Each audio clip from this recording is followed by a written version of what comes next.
ମୁଁ ସୁରେଶ ଲେଙ୍କା ଜଣେ ସାମାଜିକ କର୍ମୀ। ବାସ୍ତବରେ ଯୋଉ ଆପଣଙ୍କର ଜଗତସିଂହପୁର ଜିଲ୍ଲା ବାଲିକୁଦା ବ୍ଲକର ଗୋଟେ ଆମ ପଞ୍ଚାୟତ ଅଛି କୁସୁପୁର ପଞ୍ଚାୟତ। ଏଇ ପଞ୍ଚାୟତରେ ଯୋଉ ଆପଣଙ୍କର ଆଲୋକୀକରଣ ଯାହା କୁହାଯାଏ ଏବଂ ଷ୍ଟ୍ରିଟ୍ ଲାଇଟ୍ ହେଉଛି ଆଲୋକ ଦୂରୀଭୂତ କରିବା ପାଇଁ ଯୋଉ ଷ୍ଟ୍ରିଟ୍ ଲାଇଟ୍ ଅନ୍ଧାର ଦୂରୀଭୂତ କରିବା ପାଇଁ ଷ୍ଟ୍ରିଟ୍ ଲାଇଟ୍ ଲାଗେ, ସେ ବାବଦରେ ବର୍ଷ 21-22ରେ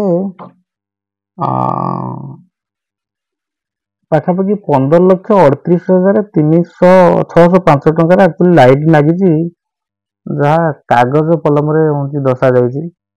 ଯୋଉ 3 ଗୋଟି ରେଭେନ୍ୟୁ ଭିଲେଜ ରହିଲା ଆପଣଙ୍କର କୁସୁପୁର, ଖଡ଼ିକାଦଣ୍ଡା, ତେନ୍ତୁଲି ବେଲାରୀ, ଏ 3ଟା ରେଭେନ୍ୟୁ ଭିଲେଜରେ ସେ ଲାଗିଥିଲି ବୋଲି ଆକ୍ଚୁଆଲି ଦେଖଉଛି। ଆମେ ଦେଖିଲୁ ଯାହା ଆମକୁ ଯାହା ତଥ୍ୟ ଅଛି। ବାସ୍ତବରେ ଆମେ ଗ୍ରାଉଣ୍ଡ ଜିରୋ ସବୁ ଜାଗାକୁ ପହଞ୍ଚିଲା ପରେ ଦେଖିଲୁ କୁସୁପୁର, ଖଡ଼ିକାଦଣ୍ଡା ଏବଂ ତେନ୍ତୁଲି ବେଲାରେ କୋଉ ଜାଗାରେ ଆକ୍ଚୁଆଲି ଷ୍ଟ୍ରିଟ୍ ଲାଇଟ୍ ଲାଗିନି।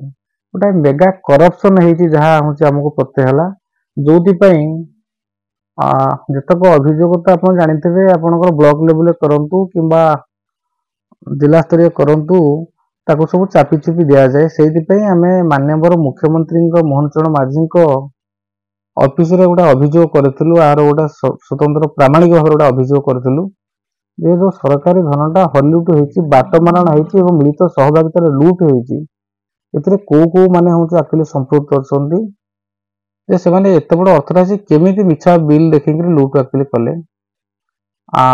ଅଭିଯୋଗ କଲା ପରେ ଆଜି 22 ତାରିଖ ଆପଣଙ୍କର ମୁଖ୍ୟମନ୍ତ୍ରୀ ଅଫିସର ନିର୍ଦ୍ଦେଶରେ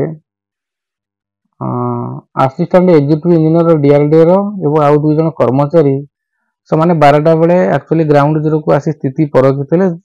ସେମାନେ ଦେଖିଥିଲେ ଯେ ସେମିତି କୌଣସି ଜାଗାରେ ଆକ୍ଚୁଆଲି ଷ୍ଟ୍ରିଟ୍ ଲାଇଟ୍ ଲାଗି ନାହିଁ। ଆଚ୍ଛା, ଲାଗି ନାହିଁ। ତାପରେ ସେମାନେ ମୋ ଠାରୁ ଯାହା ମାନେ ମୋ ଗ୍ରିଭାନ୍ସ ଯାହା ଥିଲା, ମୋ ଗ୍ରିଭାନ୍ସ ତାଙ୍କ ଆଗରେ କହିଲା ପରେ ସେ ଆକ୍ଚୁଆଲି ଲେଖିକିରି ନେଇକି ଯାଇଛନ୍ତି।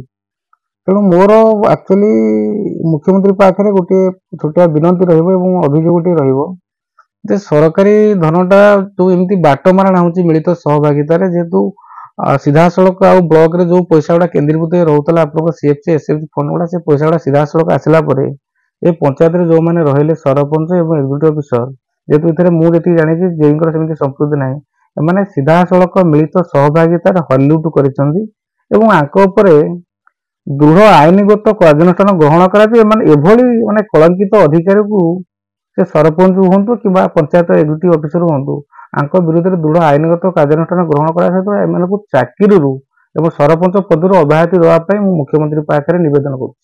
କେତେ ଟଙ୍କା ହେଇଛି?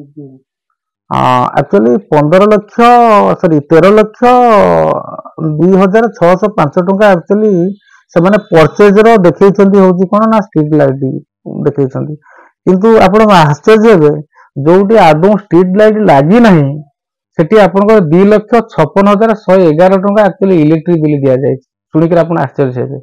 ତେଣୁ ଏହାର ଗୋଟେ ମୁଁ ଦେଖୁଛି ମୁଖ୍ୟମନ୍ତ୍ରୀକୁ ଆକ୍ଚୁଆଲି ଅଭିଯୋଗ କରିଛି।